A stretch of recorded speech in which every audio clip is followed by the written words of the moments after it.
So Mellon Collie, was it was an ambitious, it was us, uh, at our highest opinion of ourselves, Yeah. Yeah. and a world that was agreeing with us for one time. It's an interesting way to put it. Right. Yeah.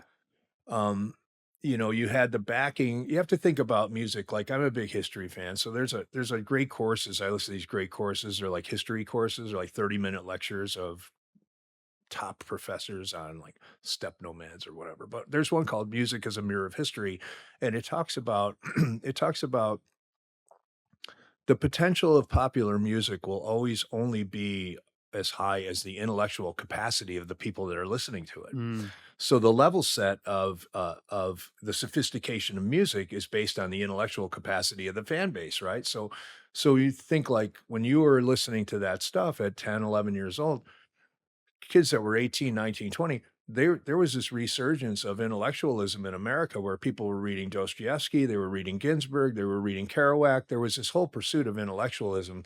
And, shortly after the 90s happened, we saw, with George Bush in the White House, this anti-intellectualism kind of Bubba sensibility, right? Where the music started to not that it got worse or better, it just became simpler, right? Yeah. And in a lot of great ways. I mean, a lot of great music was spawned in that period that was really cut away a lot of the kind of stuff that we were doing.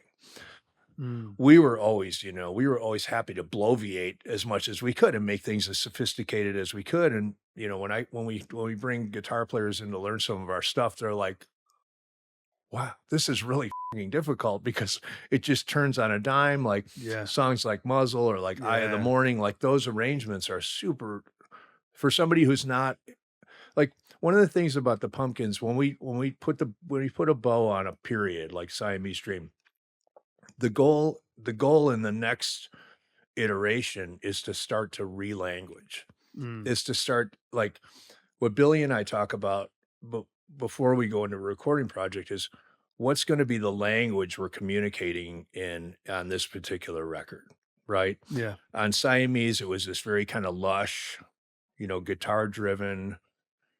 But Mellon Collie, it got blown out of the water where it became like almost, now you're playing offense like 90% of the time. Yeah. Like, we're going to go full tilt into the Cupid Deluxe stuff and this ornamentation. Like, the drum track on that is like a bottle of Tylenol, a rusty pair of scissors, and some hairspray. It's awesome. And maybe a Wow. djembe or something, right?